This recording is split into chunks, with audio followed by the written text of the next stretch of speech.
Hello students, आज हम एक एक्टिव वॉइस के सेंटेंस को पैसिव वॉइस में बदलने का बहुत ही आसान तरीका सीखने वाले हैं। और वो तरीका है आपके सामने।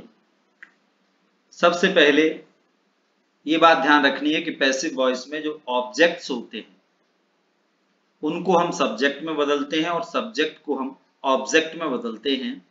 किस प्रकार के सब्जेक्ट हो सकते हैं आपके सामने हैं। आई को मी में बदलते हैं, वी को अस में, यू को यू में, ही को हिम में, शी को हर में, इट को इट ही रखते हैं, दे को देम में। और कोई नाउन आता है, a book, Mohan, this book, that book, और my father, your father, his sister, her books, their teachers.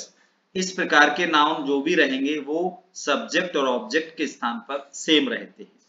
इसी के साथ हमने एक टेबल और बनाई है ऑब्जेक्ट को सब्जेक्ट में चेंज करने के लिए। जैसे मी का आई, अस को वी में, यू को यू में, हिम को ही में बदलते हैं, हर को शी में, इट को इट में, देम को दे में। और कोई भी नाउन है, जैसा कि मैंने पहले बताया कि नाउन सब्जेक्ट और ऑब्जेक्ट के स्थान पर सेम रहते हैं। नीचे जो माई, आर, योर, पजेसिव एडजेक्टिव्स जो लिखे हुए हैं इनके बाद कोई नाउन अवश्य रहता है। ये भी सब्जेक्ट और ऑब्जेक्ट के स्थान पर सेम रहते हैं। इसके बाद एक जनरल स्ट्रक्चर पैसिव वॉइस का होता है, इसको ध्यान रखना बहुत आवश्यक है कि सब्जेक्ट पैसिव वॉइस का क्या होगा। जो एक्टिव वॉइस का ऑब्जेक्ट होता है उसको सब्जेक्ट में बदलते हैं, यानी कि ऑब्जेक्ट्स चेंज्ड इनटू सब्जेक्ट, उसको हम सब्जेक्ट बनाते हैं पैसिव वॉइस का। हेल्पिंग वर्ब लगाने के बाद बी की फॉर्म लगाना बहुत जरूरी है, क्योंकि बी को पैसिव वर्ब कहते हैं और पैसिव वर्ब बी के बाद अगर वर्ब की थर्ड फॉर्म लगी है तो समझो वो सेंटेंस पैसिव वॉइस में है। ये पैसिव वॉइस की सबसे महत्वपूर्ण पहचान है। बी की form is are am, was were, be being, been होती हैं। इनके बाद थर्ड फॉर्म लगा होता है। इसके बाद हम बाई लगाते हैं और बाई के बाद ऑब्जेक्ट लगाते हैं। और ऑब्जेक्ट क्या होगा पैसिव वॉइस का, जो एक्टिव वॉइस का सब्जेक्ट है उसे हम पैसिव वॉइस में ऑब्जेक्ट में बदल देते हैं। इस वीडियो में हम केवल ऐसे सेंटेंसेस पर विचार करेंगे जिसमें केवल एक सब्जेक्ट होगा और एक ही ऑब्जेक्ट होगा। ये महत्वपूर्ण स्ट्रक्चर है, आपको टेंस का टेंशन नहीं लेना है। बिल्कुल इन स्ट्रक्चर को अगर आप याद कर लेंगे, जैसे इज़ारएम के बाद वर्ब में आईएनजी या वॉज वर्ब के बाद वर्ब में आईएनजी है तो पैसिव वॉइस में इन वर्ब्स के बाद बीइंग प्लस वर्ब की थर्ड फॉर्म लगा देते हैं और सेंटेंस पैसिव में बदल जाएगा। हैज हैव हैड के बाद अगर थर्ड फॉर्म है तो हैज हैव हैड के बाद बीन प्लस थर्ड फॉर्म लगा देंगे, सेंटेंस पैसिव में बदल जाएगा। इसके बाद नीचे जो वर्ब्स दी गई हैं, will, shall, would, should, can, could, may, might, must और टू, इनके बाद अगर वर्ब की फर्स्ट फॉर्म है तो इनके बाद बी प्लस वर्ब का थर्ड फॉर्म यूज कर देते हैं और सेंटेंस आपका पैसिव वॉइस में बदल जाता है। अब हम ऐसे स्ट्रक्चर पर विचार कर रहे हैं जिसमें हेल्पिंग वर्ब नहीं हो सकती, अथवा होगी भी तो डू, डज, डिड, नॉट के बाद वर्ब की फर्स्ट फॉर्म होगी। तो यहाँ ये ध्यान रखने वाली बात है कि इस अवस्था में जब कोई हेल्पिंग वर्ब नहीं है तो दो प्रकार के स्ट्रक्चर हमारे सामने आते हैं। नंबर एक, वर्ब की फर्स्ट फॉर्म हो सकता है या उस वर्ब की फर्स्ट फॉर्म में एस या ईएस का इस्तेमाल किया गया होगा, तो हम पैसिव वॉइस में is are am plus verb की थर्ड फॉर्म यूज कर देते हैं। वर्ब की सेकंड फॉर्म अगर दी गई है तो हम वॉज वर्ब के बाद वर्ब की थर्ड फॉर्म इस्तेमाल कर देते हैं। डू, डज, नॉट और डिड नॉट के बाद अगर वर्ब की फर्स्ट फॉर्म है तो क्रमशः is are am not third form और was verb plus not verb की थर्ड फॉर्म यूज कर देते हैं। या ये नोट ध्यान में रखने के लिए बहुत जरूरी है, बहुत आवश्यक है कि डू, डज और डिड इन्हें पैसिव वॉइस में इस्तेमाल नहीं किया जाता है। अब हेल्पिंग वर्ब्स जब हम यूज करते हैं सब्जेक्ट के साथ तो उसमें दिक्कत आती है। उसके लिए हमने ये टेबल बना दी है कि ही, शी, इट और कोई भी सिंगुलर सब्जेक्ट है उनके साथ डज, इज, हैज, वॉज इस प्रकार की हेल्पिंग वर्ब आएंगी।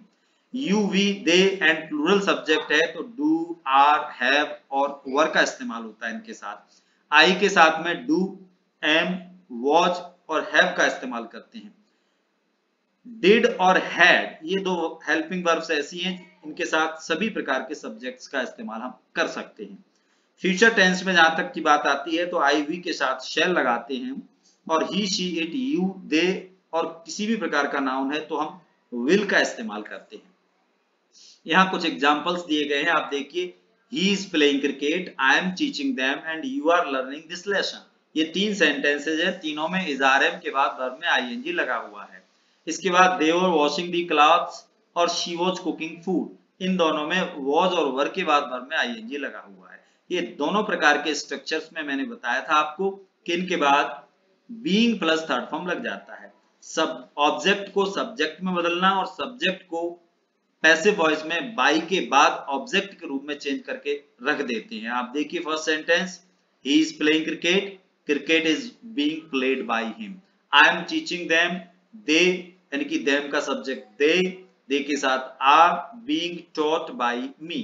You are learning this lesson, तो this lesson is being learned by you. They were washing the clothes were being washed by them.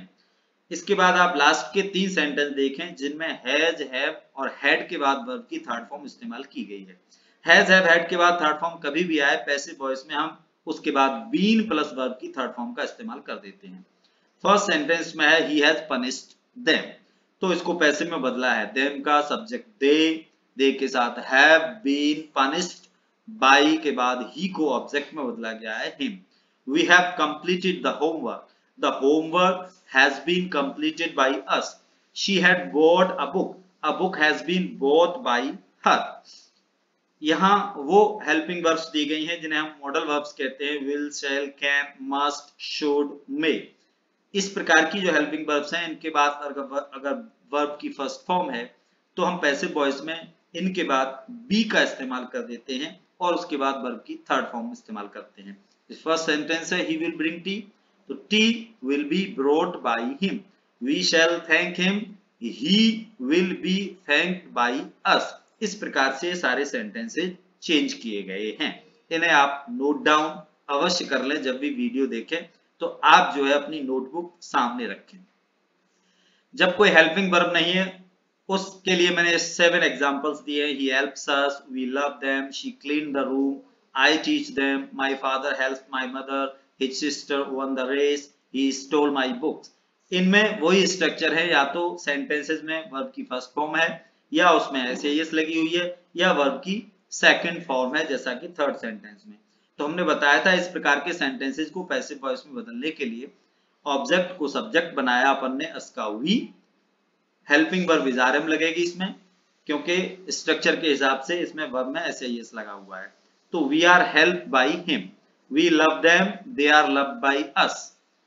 इसके बाद she cleaned the room was cleaned by her, I teach them, they are taught by me, my father helped my mother is helped by my father, his sister won the race was won by his sister. यहाँ पर एक बात और चीज ध्यान रखने योग्य है कि यहाँ जो है एग्जाम्पल्स डू डज डिड के साथ में नॉट लगा हुआ है और उसके बाद वर्ब की फर्स्ट फॉर्म है। ऐसे सेंटेंसेस को पैसिव में बदलने के लिए मैंने जो स्ट्रक्चर बताया था और एक नोट बताया था कि do does did passive voice में हेल्पिंग वर्ब के रूप में नहीं लगाया जाता है। डू डज के साथ में इज आरएम थर्ड फॉर्म लगता है और डिड के साथ में वॉज वर्ब थर्ड फॉर्म लगाया जाता है। आपके सामने 6 सेंटेंस हैं, आप इनको देखिए और इनको किस प्रकार से चेंज किया गया है पैसिव वॉइस में उसको भी देखिएगा। Thank you very much for watching the video.